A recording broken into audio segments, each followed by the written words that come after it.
Let me just introduce everybody who is here. Beginning to my near right is Andrew Fisch, who's the Chief Investment Officer and President of Five Oceans Group. Charles Friedberg, next to him is Joel Goschalk, who's the COO of Aminona Capital Partners, which is a family office. Next to Joel is Kristen Campana, who's a partner here. I guess she's one of our hosts. She's a partner here at Morgan Lewis. And all the way at the far right is Charles Friedberg, who's the co-founder and COO of Mobilize Capital Partners. We apologize, but given the lateness, Charles is going to have to leave slightly early. He's going to stay as long as he can. So if you have questions for him, feel free to run out as he scoots out of here at the end. And we're going to try to save some time at the end for general questions. Okay, first let's start out just quickly. I'm going to go just from right to left here and just discuss what areas of private credit you're in and what areas you are just comfortable talking about, and then we'll move on to the meat of the discussion. Right or okay, they're right. Yes. Anyway, exactly. We're all right. Yeah, port and starboard. Yeah. So for the most part, I'm pretty comfortable talking about any of it because I ran State Street's global fund of hedge funds for 15 years, and we did everything from what would be called specialty finance. By the way, if you want to talk about venture lending from the investor side, we can do that. I just heard that one at the end. So we've done everything from litigation finance to reinsurance all the way down the line. The other side of it would be credit, and I know there's some people on the panel in bankruptcies. We've done distressed mortgages. We've done CLO derivatives from top to bottom, the classic high yield market, convertible instruments, et cetera, et cetera. So I'm pretty comfortable. Okay, perfect. Joel? Yeah, I mean, so my background's in, my background's in distressed debt generally. I ran a litigation fund, so effectively highly distressed and highly contentious debt at that level. We had fractions of a penny on the dollar sort of levels of debt. And then working, as in the family office, we're sort of at the lower end, nothing like the heights of my friend to the left. We deal with a lot of, we would often look for sort of ground level opportunities, specialty lending in a broad sense, individual opportunities, and sort of working our connections to find those sort of debt opportunities that were often tended to be far more advantageous as a proportion of what we looked at compared to your classic equity investment, sort of angel / stage 1, stage 2, stage 3 role as a family office. So that was a sort of very interesting area that we did a lot of work in. Sure. Kristen? Sure. Hi, everyone, I'm Kristen Campana. I am Kristen. Am I not on? No. Oh, okay, there we go. I am Kristen Campana. I am a partner in the New York office here at Morgan Lewis. I am the head of the finance group here in New York, and I'm a co-leader of the private credit finance practice group. I've been practicing over 25 years, almost always lender side, and really alternative lender side for, quite frankly, as long as I feel like it's been around, late 90s, early 2000s when that all started. So really comfortable on the deployment of capital, to be clear, right? I do the financing side, not the fund formation side, but once those funds are formed, I'm the one out there trying to help them deploy it and doing the documentation on it. And I do up and down the cap structure, everything from unsecured debt to senior secured, first lien, mezz, pref, et cetera. I've also spent some time in the bankruptcy world representing unsecured creditors committee. So I always tell people I know where the holes are in the security documentation and enforcement. So that's primarily what my practice looks like. Charles? And I'll just be very brief, Charles Friedberg. So my experience has been in corporate direct lending. I spent almost a decade at Angelo Gordon, then was the co-founder of an emerging market corporate distressed debt firm where we did exclusive restructurings in emerging markets. And more recently, the co-founder of Mobilize, which is a private markets impact investment firm and does private credit and private infrastructure. Okay, great. Now, since we are here, I guess, talking about private credit in a family office conference with presumably family office investors as well as ultra high net and high net worth investors, where do you, each of you see the market going? Where is it expanding? And also, where are the risks in this market for these type of investors, the type of investors we're talking about? You know, let's go in a different direction now. Joel, we'll start with you. Okay. So I mean, so from my perspective, it's interesting sort of coming here from the UK. You know, the big discussion is lending, is that private lending space, and particularly in terms of the distressed side. There's a lack of actually distressed companies at the moment, which is, well, they're not distressed, they're lack of bankruptcies at the moment. So everyone's sort of looking around, where is this default going to happen? And then the other area is we're currently in an area where, because the rates rose and then they're falling again, we're seeing the higher interest rates. That becomes, there is actually just interest. And I think that's sort of been the big sea change for me, is that there has been interest in it, because trying to persuade people, you know, even if you were trying to get punchy rates of return, you know, prior to that, it was hard, and you'd go, oh, we got a really good rate. We're 5 above basis, and you go, great, it's 7%. Did you And find? you're not, you know, now you can really start pushing those returns up. Sure. And once you're north of 10, you know, it suddenly becomes interesting, and you can actually have proper conversations with people, and you don't have to be some enormous institution to be able to make a meaningful return on your investment. Sure. Do you find that some of those areas become crowded trades very quickly? You get the sexy ones. That's certainly true. I find at our level, a lot of it is being aware of the trade. We got involved with a lot of mezz lending within the real estate business. So that was very crowded, and then sort of emptied out as the interest rates dropped, COVID. That's now starting to come back. It's all cycles. I'm just trying to think what was particularly. I try to avoid it. If there's like 20 other people involved, it's probably not very efficient. There's a lot of alternative lenders out there. That is what I will say. They tend to be looking at, from my perspective, they were looking at the higher end than what I was looking at. Okay. It was very hard. You know, a lot of these funds were not looking at sub $1 million, 5 million. That's, you know, these sorts of numbers were not particularly sexy to them. And so that was the space sort of created, and the banks just don't seem to like lending anymore. So that became the interesting space for us, and that was really where we saw the space. I might take a slightly more macro view, just given the audience. So I think in answering your question, first of all, I think the biggest concerns that I have, just macro speaking, is private credit is going to continue to grow, probably too rapidly. It's been, you know, government mandated effectively since the great financial crisis. It's occurring globally.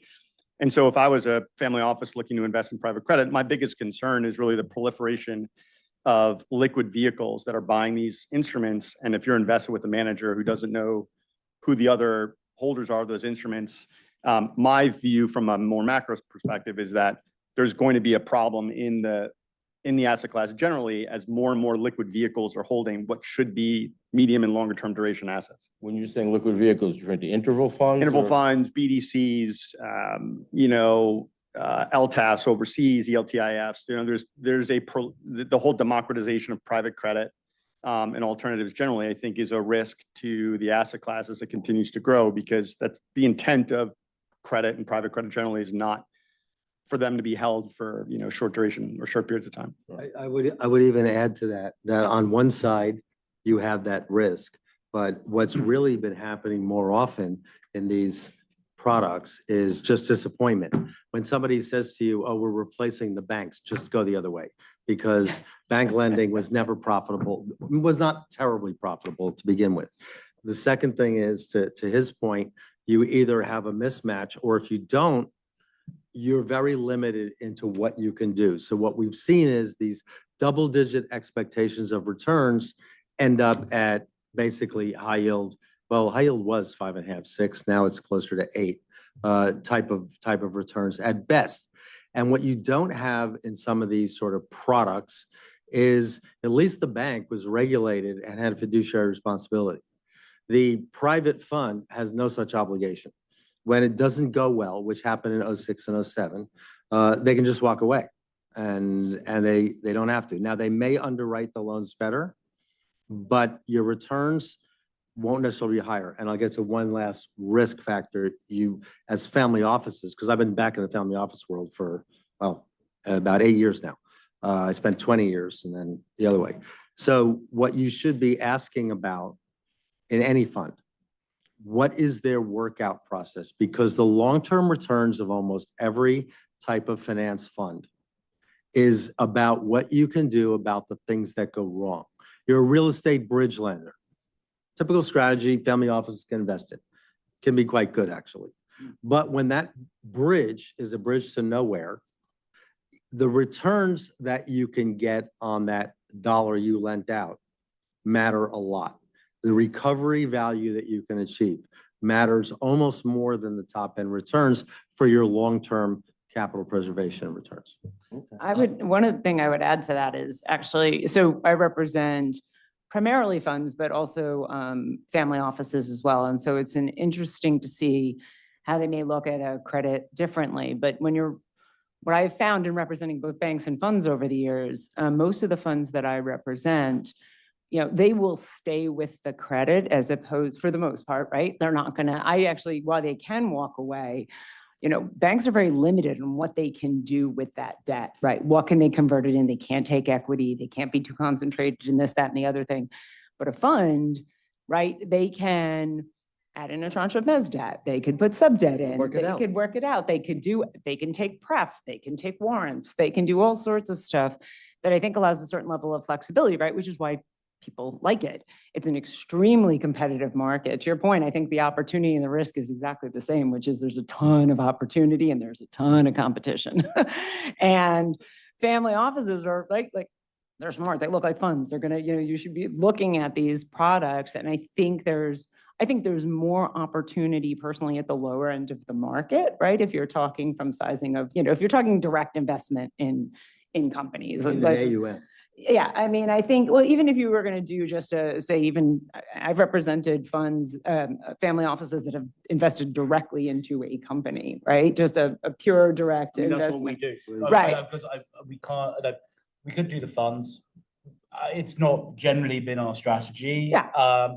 We take a view, we sit in an office in central London surrounded by property developers, by other businesses, et cetera, et cetera. And that's the point of being a family office rather than just being, an institution or versus just quote unquote a high net worth individual. The whole point of family office, we sit there and we go, right, we are interested in this. So we have relationships with the mezz lenders, and it's like, well, we want, we'll go in half and half. I do a Where's the co-invest, number absolutely, 27 Croydon High, and literally go down to number 27 Croydon High Street and take the loan.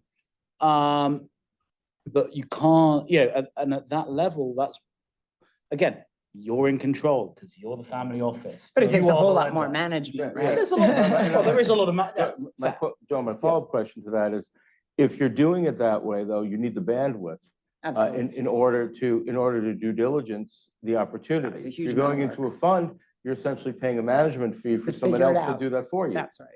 That's correct. Absolutely. And in theory, you have the advantage that you're buying into a portfolio and Mhm. portfolio risk, et cetera, et cetera. So the way around that for family office is no, don't buy the interval fund because the reasons we discussed. Don't buy a closed-end fund, and we can get into that.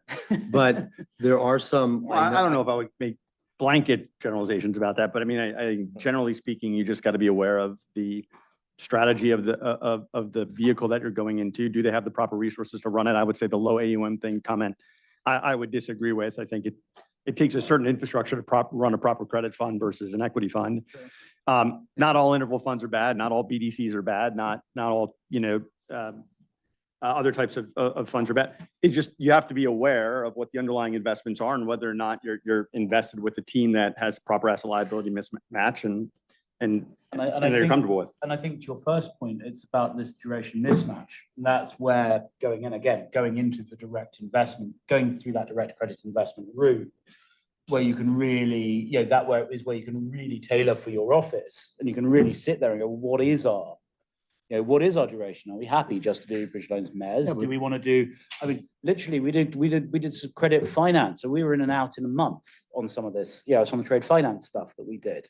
We're in and out in a month. But other loans, okay, want to do actual secured lending? Okay, cool. We'll take a first charge. I think it's hard for It's harder. It's hard for family It's offices, hard I for think, to family do offices to get direct into lending those. themselves. It's Yeah, but to your point was, so the interval fund couldn't be bad. I just said it's limited. So take something like a BDC, could be 3 to 5 years. You can invest in it. And I know 2 of them. One does mid-market PE lending, and they're run very well. But other ones are being set up. The regional banks, to Kristen's point, are unprepared for their commercial loan defaults. So there are good managers, like was described, that are going to set up a BDC, buy a whole loan portfolio, re-underwrite the loan portfolio, add a special servicing component better than what the bank can do to it. And I go back to my recovery point, and people like Kristen, it's expensive to hire lawyers, but you can get your money back with the right team.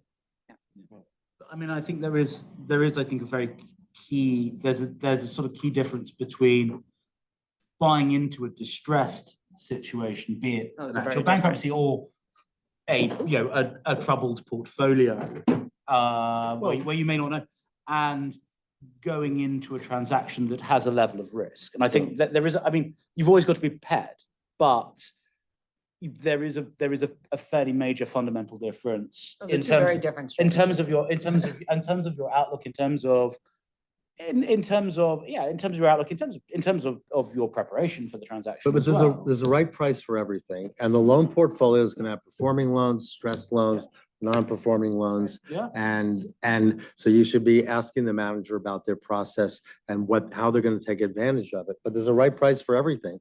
Having bought mortgages in 2009 at cents on the dollar, but right now there was something yesterday, somebody said about CLOs in trouble. I'm like, well, the prices are really volatile, and there's hung warehouses, and we can get into the CLO more. But the point is that the who's saying risky part- CLOs are in trouble? I'm sorry? Who's saying CLOs are in trouble? I somebody don't said think there's ever yesterday. been a AAA rated tranche that's ever gone bust. I was about to say, is the Even during the price crisis. could be distressed, but we're not seeing defaults in the loan portfolio. So you may be less liquid. Yeah, I mean, Well, I mean, now actually. I tried, everybody. I It- it- really tried. I mean, ones that aren't paying. No, I know, I'm kidding. There's a class of CLOs that were issued for real estate. Yeah. And it's those that are. Commercial real estate. Oh, but that's commercial real not- estate. Well, sure, yeah, I'm a corporate guy. Not a but- typical CLO. That's different. Yeah, So- I mean, yeah. Yeah, so the loans aren't not paying, let's not talk about default, because that's a legal term. But the prices right now they're back up, but a year ago, they were like 50 cents on the dollar. I'm like, do you think all these loans are gonna default? It'd be crazy. Now, how liquid is it? If you want to make some money, you're gonna take a little illiquidity. So if you have staying power, then. Yeah, if you're willing to sit. But not a lot, we're not talking a decade here, we're talking a couple of years. I mean, it can work on any, that can work on any level. So we had some success with, of all things, Turkish bank debt. Switching the conversation up. There was dollar rated Turkish bank debt, and it was going down. Looking at it going, well, actually, it's owned by the guy's brother. But Mr. Erdogan's brother owns this bank. Is he going to let it go bust at the end of the day for something that's going to mature in 5 years and is paying us 20%? one might argue that's not credit underwriting, that's geopolitical underwriting, but I mean. Well, maybe, but it was certainly a credit. It was certainly an alternative credit play. I would respectfully say that's a sovereign play more than anything else. Fair enough. Well, it was commercial paper, but yeah. It's always interesting to see. I mean, I was that. an emerging market corporate distressed debt. I mean, Yeah. that in and of itself is a misnomer in some way, shape or form. So Yeah. But if you're not a hedge fund, what are you gonna do with that?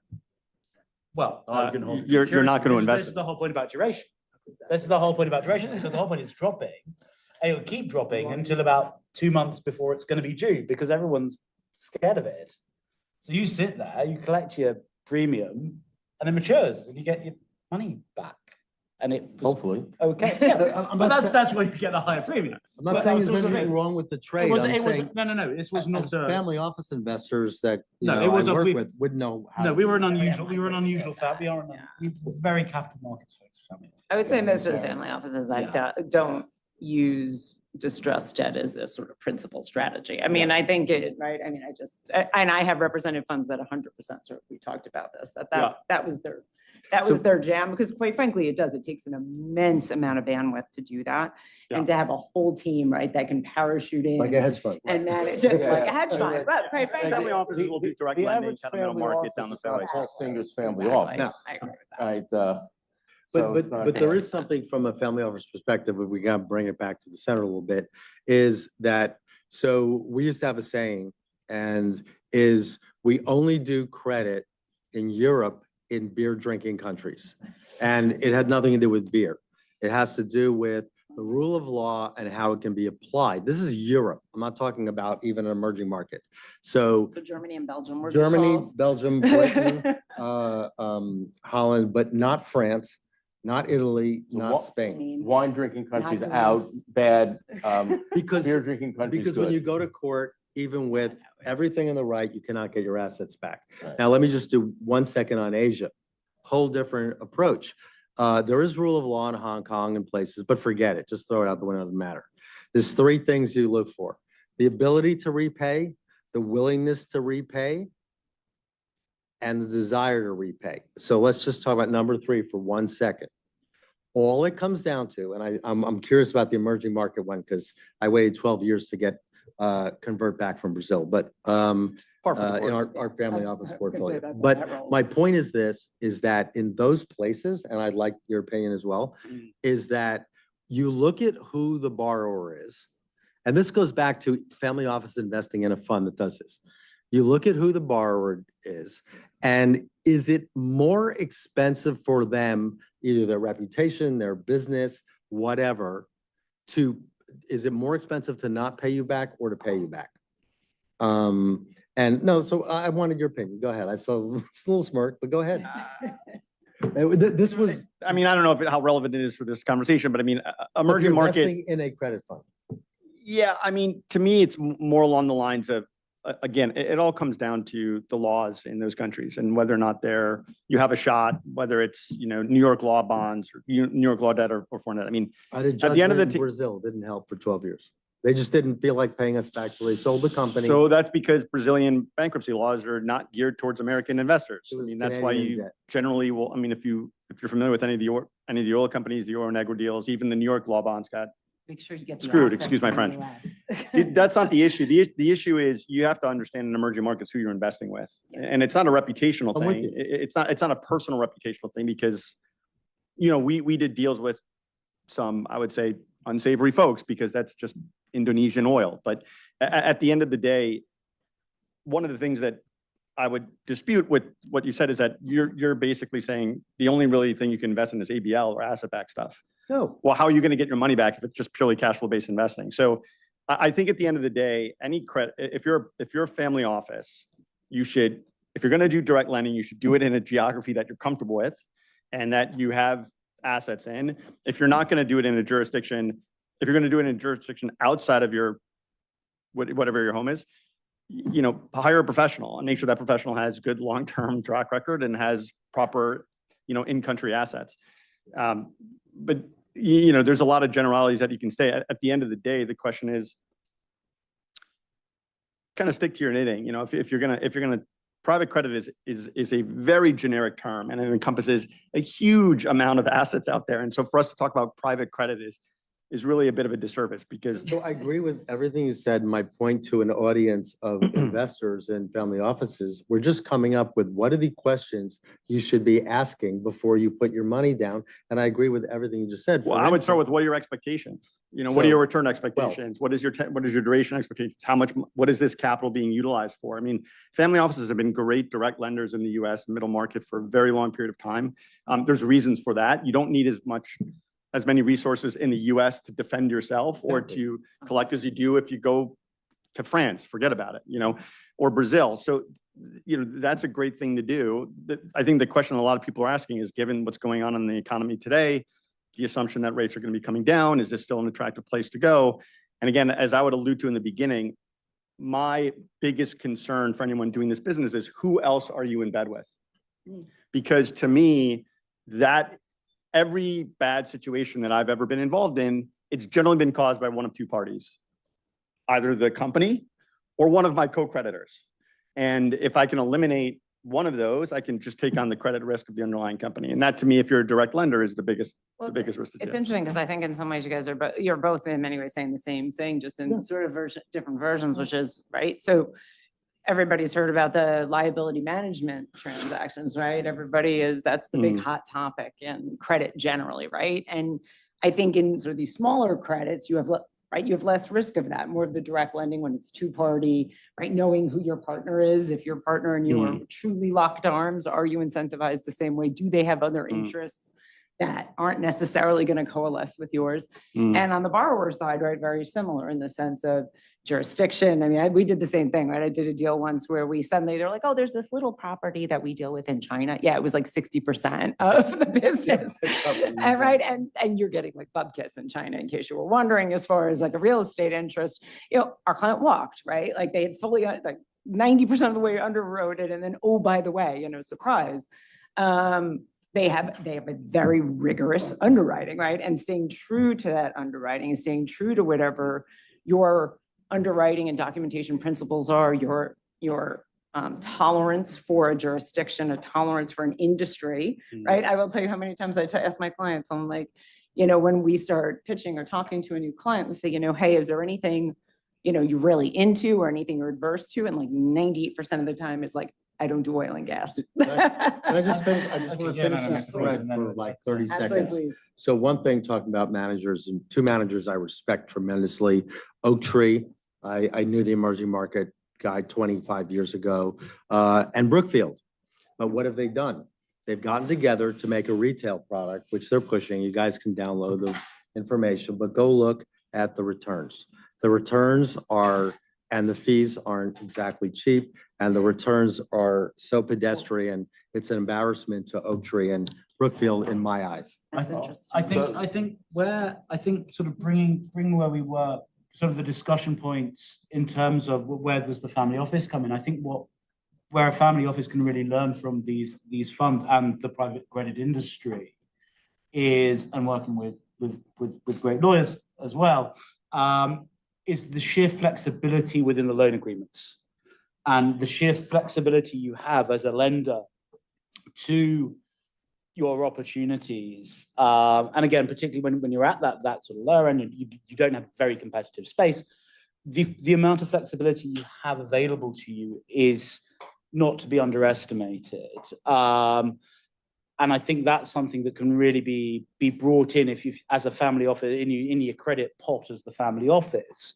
That's the bit where there's really good learnings. But you're saying if From you the want to get fund. your hands dirty. Is that what you're saying? Well, I'm saying, no, yeah, exactly. You want to go in. Yeah, Yeah, exactly. you're not I'm saying- talking in- yeah, No, it's fine. Yeah. So from that direct It's just a lending choice. side, yeah, just Absolutely. It's a choice.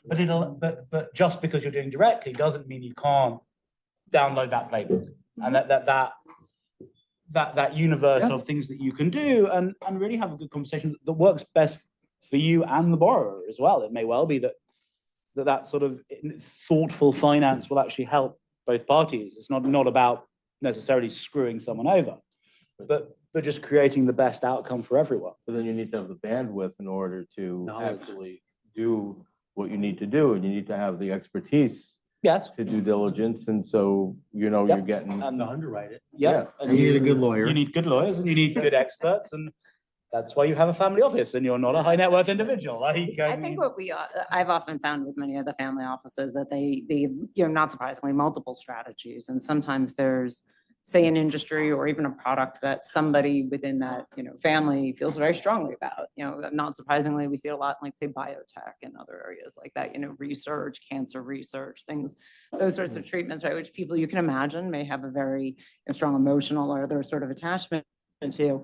And those companies, as you can imagine, are constantly seeking funding. Now, those tend to not surprisingly be quite risky. So, there's always, For the portfolio. but it's a portfolio and, it's not making up the brunt of it by any stretch. And it's a piece. And that is something where, you could do the mix, right? You have the fund investments as a broad investment, but then there's, say, the pet project on the side. And off Kristen's point, can we talk about the huge positives? Because we've been talking about everything go wrong.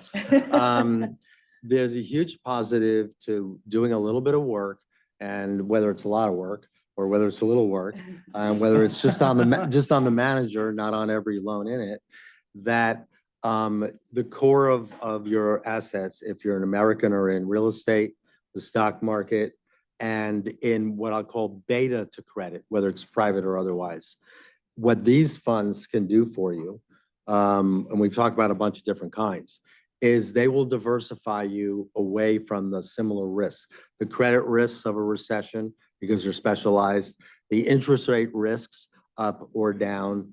And by the way, if you got a 17% specialty finance fund that went from 10% because rates went up, just cash out, because the borrowers are ultimately gonna not be able to pay. But rates have already come down. The mortgage rates have come down. The 10 years at 3.65 or 3.85. That's normal, folks. I've been around a long time. 0 is not normal. 2% mortgages are not normal. So the only thing that is abnormal is the Fed funds rate at over 5%. But there's not many things affected by that. Your mortgage isn't affected by it. Your high yield loan went from 5.5% to 8%. If you're a company, that is, Wanted to ask, take on what Shoot. Kristen had said. On the debt side, what we're talking about, private credit here, do you see as much in the way of affinity investing, as you mentioned, that someone has a passion to find a cure for some disease that we can't pronounce, Right. for obvious reasons, or is that on the credit side we see more dispassionate investing, where on the equity side you would see more of that affinity investing? Yeah, it's interesting. I do think it tends to be more on the equity side, that you still tend to see more of the sort of purpose driven, if you want to call it that. But, ESG investing, on the debt side has grown exponentially, and that includes even at the banks, right? They all have ESG Green bonds. desks, green bonds. Everybody there's banks that are like, we're the green bank, this has become in many funds and family offices and others. I think we've seen a real direction of people being more interested in seeing their money be put, not just in returns, but right in purposeful investing and feeling like they're, maybe doing something good with those dollars. Now, look, obviously return is return, right? Nobody wants to lose money. So, but I think people are really digging into, and quite frankly, I think it's driven by many things. I think it's people who have, sort of made their money and now they're in their later years and saying, I want to do something with more purpose. And I think it's really driven by the younger people who this is what they want to do, right? They're, they are not, we were talking about all the generational differences. Yeah. And some of the good thing about it, I think, is, some of the younger folks, like they don't want to be giving their money necessarily to companies that are polluting the earth, right? They want to see it possibly build a well in, Yeah, Africa. I might take a slightly different view. I think there is a bit of a misnomer on the fact that impact, let's take ESG off on the side, that there's concessionary returns. Yeah. I would actually argue, and again, I'm not here raising money or doing anything other than trying to contribute. The biggest opportunity in private credit, in my view, is impact investing. And there's a very particular reason why. There is an overabundance of capital on the private equity side for impact investing and transition sustainability. I mean, there's 10 times more capital looking at, the validation of technology. There is a huge hole, gaping hole, once the technology has been actually verify that it works, the commercialization of that. And there's a number of companies out there you can read, they call it the valley of death. There's trillions of dollars required on the debt side, because once you get to commercialization, equity is not necessarily the best form of capital to commercialize technology with. There's a huge opportunity on the private credit side for impact and investments. And what do you call that? Whatever you want to call it. Right. And some of the best opportunities that, we're seeing or I'm seeing are in those areas. And it's not mutually exclusive with returns. I think that the days of concessionary returns and impact and sustainability on the private side, ESG is different, it's public, is largely a misnomer in my personal view. So two of our projects to that point, because it's a private credit panel, but so one of my sidebars working with something called Music Beats Cancer, which is addressing the valley of death for cancer solutions. Yeah. That's a charity, to be honest. The other side, one of our real projects is called Blue Dot Project. You can just go to the website. I'm a senior advisor. It's one of the SPVs that we're building, which is all about taking advantage of the favorable financing that's available for certain types of investing, especially in the energy space. Sure. But I agree with that. I thought that's what you were talking about. It is 100%. I mean, the nice part about some of these is you can have 30-year PPA offtake agreements that are wonderful yielding, relatively safe investments. But the important thing in order for that to work is the government subsidies can't be the driver of return. There has to be intrinsic value to those things. And there are. I think the IRA has certainly helped in juicing those returns because the capital outlays are less. But that I think is benefited much more on the private equity side, on the venture side than it has on the credit side. You do get some good lending, but these offtake agreements, these 30-year, they're very attractive things. They're just not necessarily something that a family office can go direct with because they're very large investments. Yes. The infrastructure. Right. That's where most of this is occurring, is in the infrastructure side. So those are super interesting things to do. And there are firms out there like Capricorn and things who manage money for multi-billionaires that are gaining access to this. And I think slowly over time, that'll get to, I would say, more normalized size. But don't leave out that the concessionary returns at the beginning, to be I would say that was let me V1. finish. At the beginning, That was to be 1.0, clear, help you get it off the ground. Sure. It still has to, over that long period of time, be cash flow generating. Sure. Be able to repay its debt. And that's what you should be looking for if you're going to get involved in it. Sure. I would, my only counterpoint to that is I think, given this is a private credit panel, those concessionary returns, I think, are somewhat more relegated to the private equity side, the venture side, because And the once you get government- into The credit, government subsidies are temporary, they're temporary and they don't last for as long as, but they get you going. yes, but that is really on getting the technology proven out. It's not on necessarily the commercialization of it. And Not that's on- where debt comes Not on in. the venture side, because I do that too, but Right. we're on it's already been invented. We're taking something like Yeah. building a community where every house has solar on it from the design phase and bring in energy investors that can lend because you know that there's cash flows once it becomes cash flow. Sure. I'll also, I'll note, again, from the family office, but as you say, a lot of this stuff can be difficult for a family office to really sort of put their teeth into. Mhm. When you're at that stage, that is when going back to your bank and knowing your bankers well isn't a bad thing, because that's the sort of thing banks understand, and they'll understand those returns. And if you turn around and go, we'd like to do some sort of syndication on this. The banks are not the originators of these deals, though, No, at all. They won't touch this. They can't touch it. It's outside of their purview. Is it just from the impact side? Yeah, Yeah. I mean, all of the energy stuff Yeah. is not, banks are not involved at all. It's all private capital. yeah, they're impact lenders. And unlike venture lending, don't get me started on that, is that it has a cash flow component once it's built and running. So it doesn't Yeah. need to be all equity. So you can have an equity portion with a little help, whether it's concessionary capital or government, whatever. And then 10 years from now, you're just repaying the loan like anything else, except your loan was done in a green sort of component. And I talked about energy in particular and Yeah. real estate in particular for that. Yeah, where the government subsidies help, I think in some of these offtake agreements is the after-tax nature of it, right? There are tremendous benefits, especially for family offices and taxable entities Yeah, but this is not philanthropy I'm talking about. no. Okay. No. So- I mean, any investment shouldn't be Do we just- philanthropic based. It should be, you should generate a commercial return if there's a. Yeah, so Questions from the audience? Yeah. yeah, shoot. Okay. Yeah. Okay, we're at the 6-minute mark, as we just heard. So does anybody have any questions?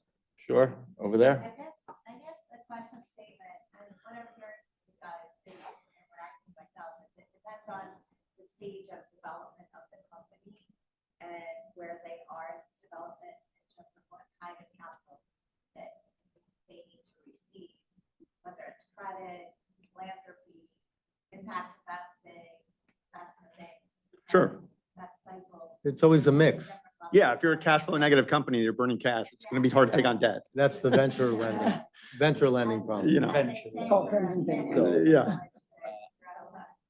Yeah. It takes a village to grow by itself. Yeah, there's a right time to take on debt and there's a wrong time to take on debt if you're in, if you're in. Why don't we go to like different types of specialty finance and like you guys can say yay or nay, and then if you agree, talk about 30 seconds. I built portfolio for our family offices in an SPV. There's 30 different categories. We use 5 to 7. Royalty finance is more difficult because royalty, nay, Oh, see, I would say yay. depends on what you're. Outside my circle of companies. Depends on the asset the royalty is on. Depends, no, it depends on the end, how much you can drop it into an SPV. Well, is it and on, get control is it on over. art or natural gas? It's Art's a all hard different. pass. Never do art. Never, ever, ever. Like, Licensing finance. For what finance? Licensing. IP? Sure, we've done it. Absolutely. Yeah, that's could be quite good. Reinsurance, good right now. Okay, really good right now. On yays and nays. Oh, Say yay. yay. For which? Reinsurance. I mean, that, I like bridge lending is always, trade finance. I like trade finance. Yay. Those who would say nay. Yay, done it. Yes, it's good. But there's a trade finance cap of $30 trillion, right? That's the opportunity set, by the way. You Yeah. have a good manager again at the end who knows how to do it end to end. Straight finance starts on one side, ends on the other side. Can be done very well. Litigation finance, Yay, Yay. What I did, yeah. litigation settlements. also yay. We do all. of No, litigation. no class action, and I'll say, Outside my okay. circle of companies. Yeah, no, we've done it. No Yeah. class action and no tort, but other than that. Property finance Yeah. in the restaurant business. No. No. Okay, right. Watch everybody wins. Factoring, yes. If you're gonna do that, Factoring, yes, if you go do MCAs. I mean, you know, go get a 1.4 factor over 12 months. I mean, you know, don't Fa- lend for 5 Factoring's years. fine. If you want, Receivables finance. if you wanna like, Receivables. if you wanna prepay Madison Square Garden for their ticket receipts. Receivables it's finance, good. great. Real estate bridge finance. Good. If you've got a good Which- workout which- team, Varies. Which sectors? What kind, yeah. Yeah. with the workout team. Commercial? No. At this point, it's gonna depend. Smaller funds that have good workout teams. I know some.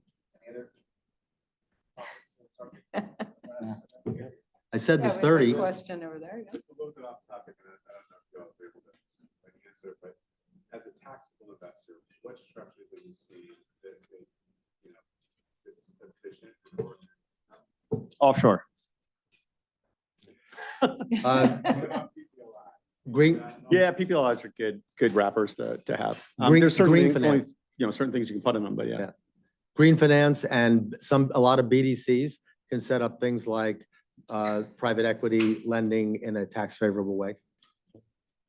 Yeah. Can- I would Can I agree. just ask a question of Charles? So Yeah. and Andy, are you guys seeing like many of the opportunities are being disintermediated and, you know, I mean, you were saying that one of the large credit players, like sending out a retail product that the returns are small. I'm sorry, disintermediated by who? Into the regular investor rather than just the regular investor. Oh, I see what you're saying. It's the opposite, it's bifurcated. These big players have gathered up such huge amount of assets, they're very limited to what they can do. So you go to the smaller trade finance manager, litigation finance manager, aircraft, if you love distressed, whatever, reinsurance, and those are limited capacity, which is good for the family office, because if you're New York State, you can't even invest in them. You have to give it all to Blackstone, so that's the bifurcation. I guess I read the question differently, and which is, the institutional market, there's, managers have been going after that market for years, right?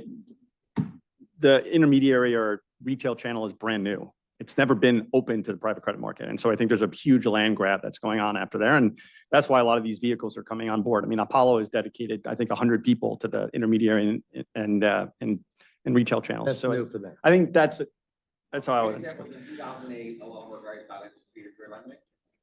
Got into where? I'm sorry. Peer-to-peer lending. 12% return. It's a whole industry now. That ended up really well.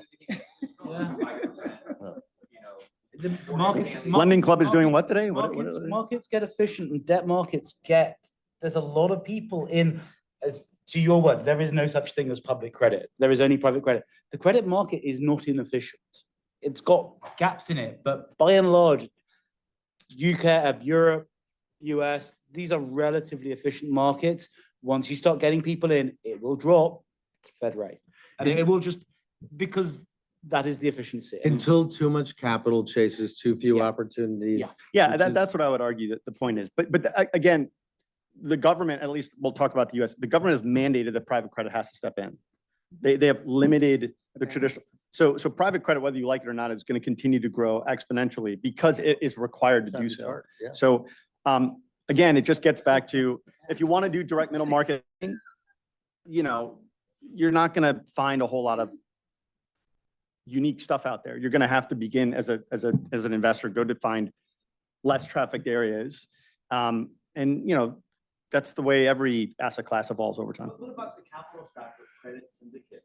Right? I mean, 2008, there was a couple of primary underwriters, a couple of guys joining on board to do loans. Now it seems like there's a pretty extensive syndicates created where people are just taking 10% slices of a deal. And some of these are big, some are pretty small. Find a good CLO hedge fund, find a good bridge lender, and interview them. But even as a family office, you can just ask simple questions because it should be simple enough to answer. If it's more complicated than that, probably shouldn't invest in things you don't understand. The flip side of that point is I think the reason that's happening is because the private markets are replacing the public markets. You're seeing fewer and fewer public issuances of bonds. And so the average deal size is going up on private credit side. At least we'll just talk about corporate on the US. And so that's that dynamic. It's a lot easier for companies to issue private credit than to go through the bond markets nowadays, right? I mean, there's a whole, yeah. So I think that's why you're seeing a lot of that. And look, with the CLO machine taking off, and by the way, I think it's a great time to invest in CLO equity. That's a whole other story.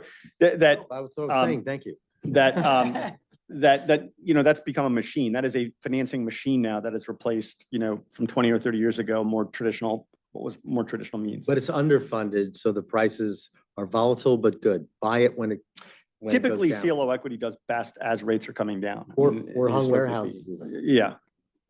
But there's managers you can invest in that do that. I think we had one more. I thought there was somebody. No? Any question? In the back.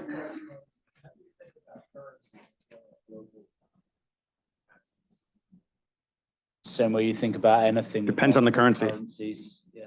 Stay away from Brazil.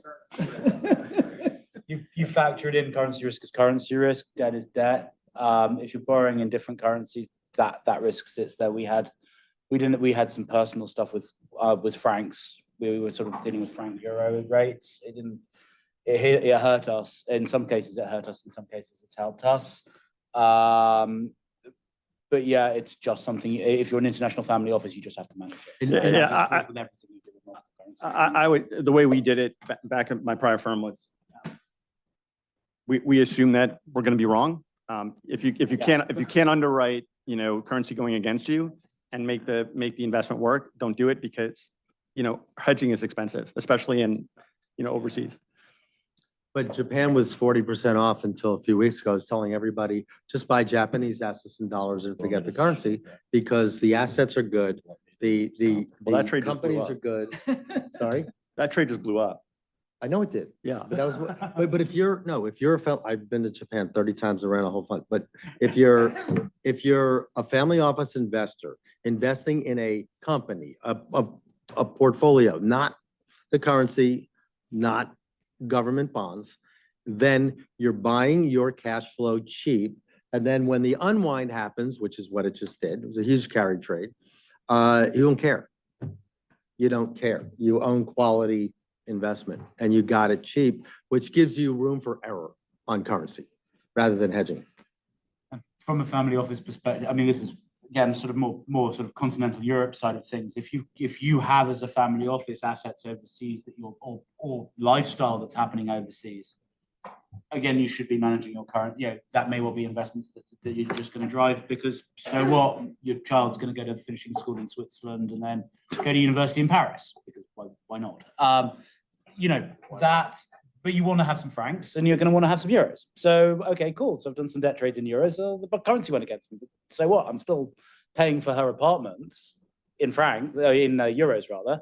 So who cares? But you're also saying you're diversifying your holdings away from the US dollar. Exactly. So it'll be good and bad on different days. Yeah. We've come to the end of this panel. Wanted to thank all of our panelists for contributing and everybody here for asking questions, listening, and we appreciate your feedback. Great job. Thank you. Thank you.